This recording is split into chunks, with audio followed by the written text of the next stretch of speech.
Lord of the Rings,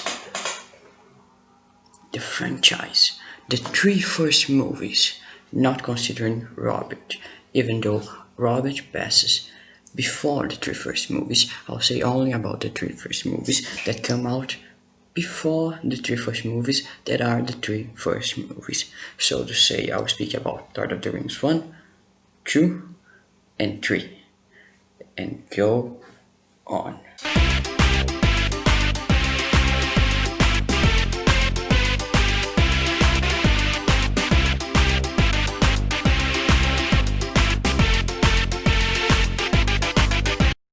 To be more specific, I'll answer 3 questions, and they aren't linked one question per movie. There are only 3 questions, and coincidentally there are 3 movies.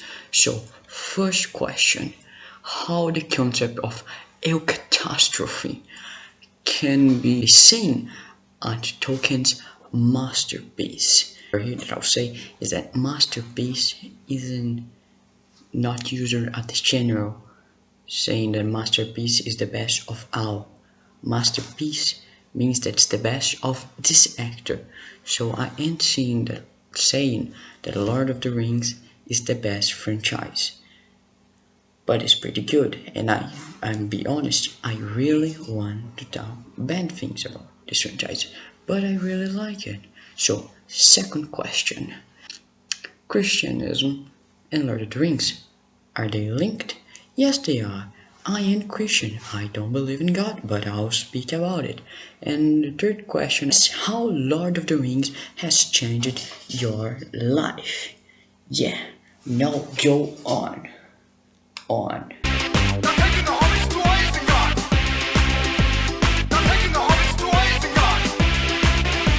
First question.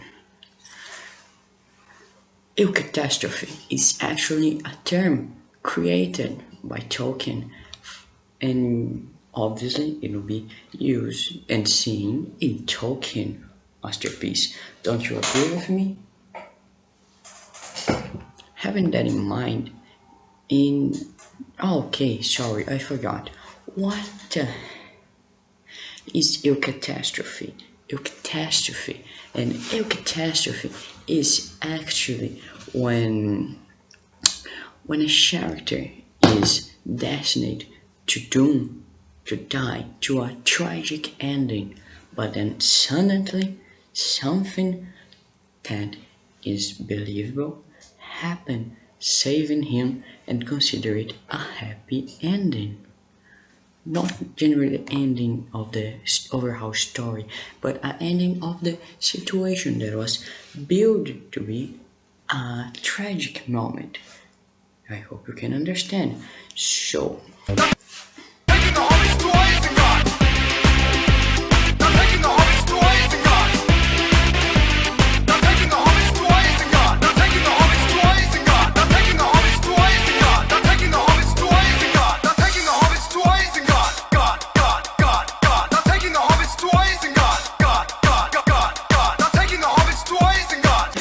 besides actually Tolkien having created this term, as I said before, and it being kinda used to describe his endings, I found personally very difficult to find situations that we can apply this term. That's because it's very open, it's very wide, it covers a lot of things.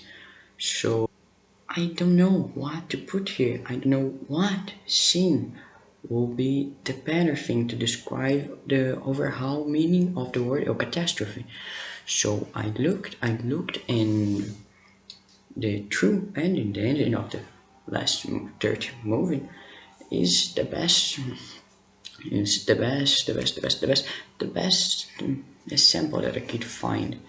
And that's because at the final minute, when Frodo has climbed the volcano and is about to throw the ring in the lava and destroy it and win, he can't take the ring off. I can take this ring off. These things happen. It's hard to take off rings.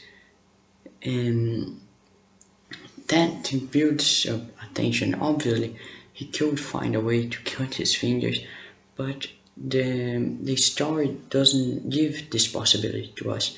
So it's built up as Frodo will actually sacrifice himself, maybe to destroy his body and the ring on the lava. But suddenly Gollum, that was after the ring,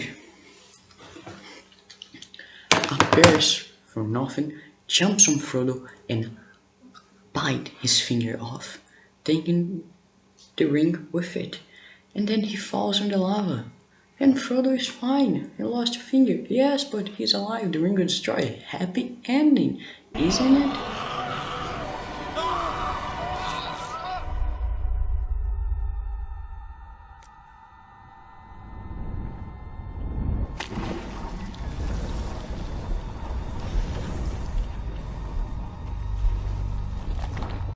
To Isengard! Not taking the hobbits to Isengard! What did you say? The hobbits, the hobbits, the hobbits, the hobbits to Isengard! To Isengard! The hobbits, the hobbits, the hobbits, the hobbits to Isengard! To Isengard! The hobbits, the hobbits, the hobbits. For the second question, we'll say about what Father Paulo Ricardo says about Lord of the Rings in a show that he has done. He has 1 hour long. I listened to it all almost twice, and I tried to take it off what I think that was important from it, and saying that will link it the Catholic faith, Christian, to Lord of the Rings, because I don't know if you know, but Tolkien actually was raised by a priest. Yeah, his mother died and he was created in church, and actually one of the sons of Tolkien is now a priest. Yeah, very interesting, isn't it? Isengard! Not taking the hobbits to Isengard! Leave now and never come back!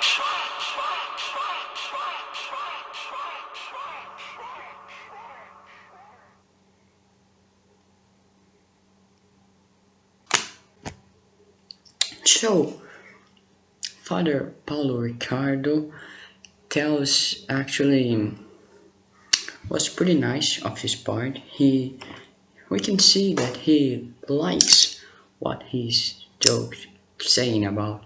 You know, he does like Lord of the Rings.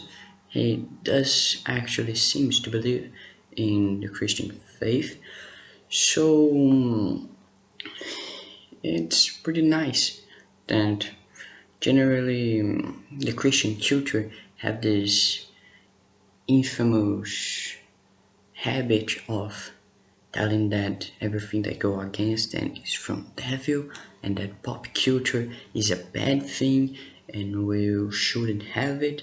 And so he saying something like that, he giving his time to speak about it is very nice of his part. Let's clap, buddies, let's clap because he deserve it.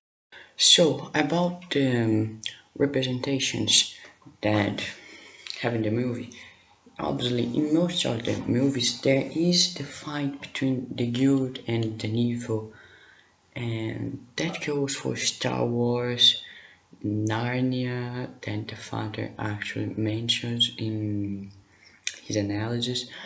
But in this fight against good and evil, normally evil is always Satan or something like that, and the good boy is some kind of Jesus wannabe. But even though the motivation of Sauron, the Lord of the Rings, great violence, it's kind of boring, because it's just that I want to control the world, the Middle Earth, and yada yada yada yada yada yada yada. But the good thing is, Christ. Well, if you believe in Christ, he obviously is a good thing. But what I'm trying to say is that not only one person is the symbol of Christ, but three persons represent three different forms of Christ, being that Aragorn to be the king, but he got exile, he's a ranger, he's wanderer, and in the end he turns back as the king, as the holy one, and kinda saves everyone, but doesn't. And you also have Frodo that are willing to sacrifice himself to destroy the ring and kill Sauron. That's supposed to be the devil. And his probation period, then he climbs up the mountain and faces death many times, can be also compared as the time that Christ was carrying his cross.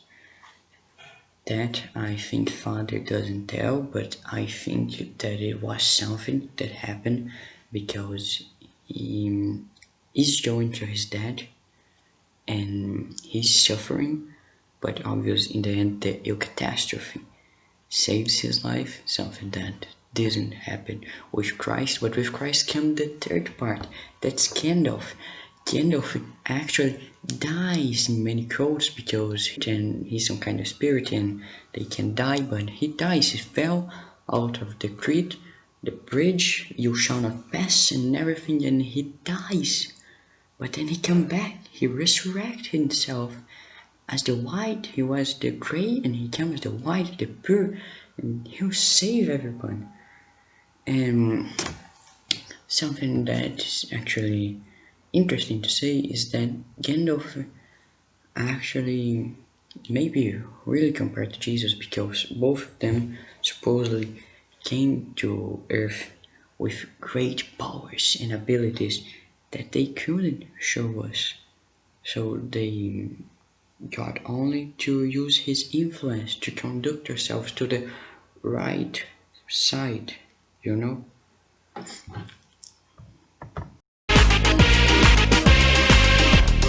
Tell me where is Gandalf, for I much desire to speak with you. Tell me where is Gandalf, for I much desire to speak with you. The Balrog of Morgoth.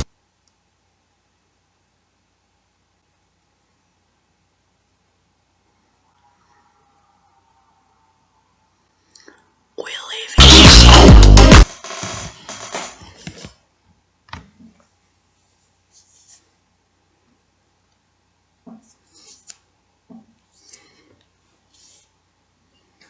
So, last question.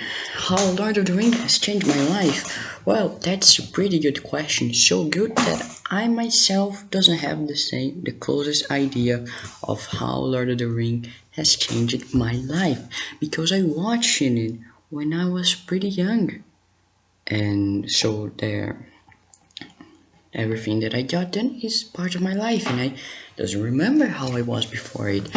But I can tell you that I was supposed to get this thing with the sense of good and evil and fight for what's right, fight for what I believe, but I didn't actually get this thing from Lord of the Ring because I actually watched Star Wars first, and the overall message to good against evil, fight for right, fight for justice, it's pretty similar in both franchises. And actually another similarity is that both in the movies start with the three sequels as the main movies and then releases three prequels. Yes, the difference is that, and both the three prequels of franchises were kinda bad, you know. The big difference is that Disney actually bought Star Wars and they really messed up with the sequels that have no point in existing and serve only as an easy answer for me to give you will be that, as I told before, good against evil, fight for justice, fight for what is right. But actually, if you stop to think, that isn't the truth, you know? That isn't the right, that isn't how the world actually works in a society.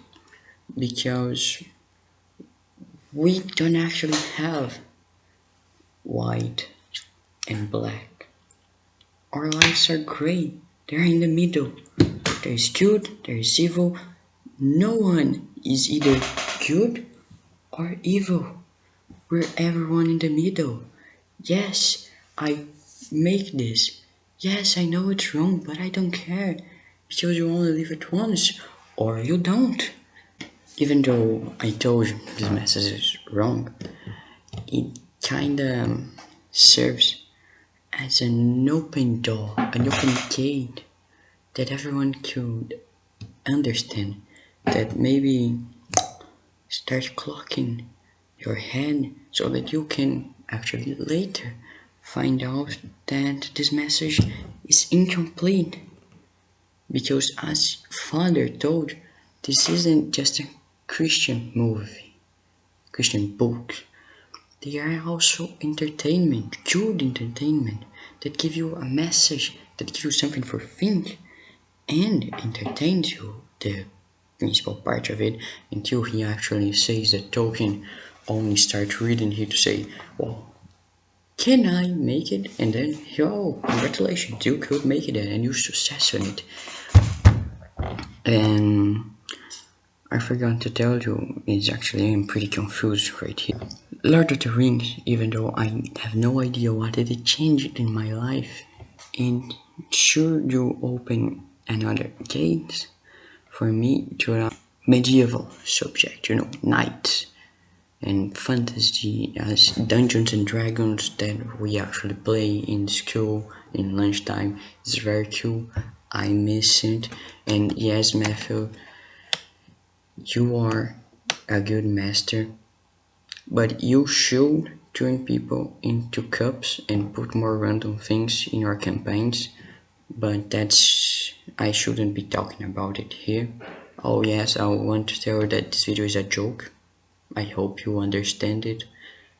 Yes, I'm saying it in the end, but nobody cares.